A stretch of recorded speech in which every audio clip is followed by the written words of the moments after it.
Okay, welcome to the next bit of the GateValid player name validation solution. We're going to look at it not doing one massive boolean, but we're going to do some separative statements. Forms the same thing.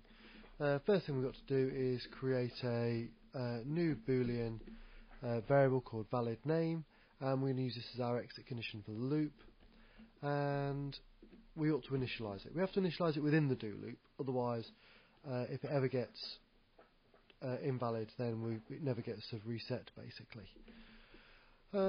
Obviously we need to put valid name equals false within our if statement. That's the existing validation for a presence check for player name, and I ought to set the exit condition for the loop.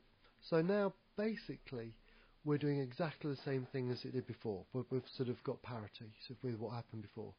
If I want to add an extra validation, all I have to do is... Oh, did I type false in then and true? Okay, anyway. So valid name, obviously, I want my valid name to be true when I exit the loop. I've just copied and pasted, so I've now got the same validation happening twice. I'm just going to change the the selection condition from a presence check to a length check. So I've got len player name, that just returns the length of the string that's in player name, mustn't be greater than 20.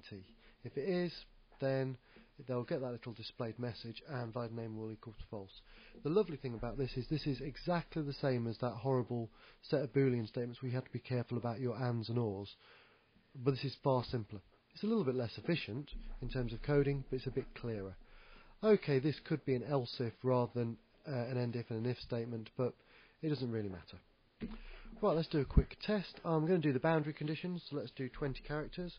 1, 2, 3, 4, 5, 6, 7, 8, 9, 10, 11, 12, 13, 14, 15, 16, 17, 18, 19, 20.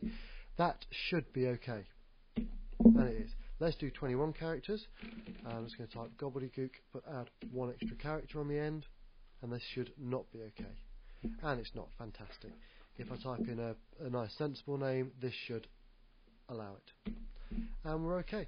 So I've just tested for my length check. I didn't bother testing the presence check again, but that was tested previously. And that is it. Multiple if statements, each one setting a boolean to false, and we're only allowed to exit the loop if the boolean is true. Simple validation.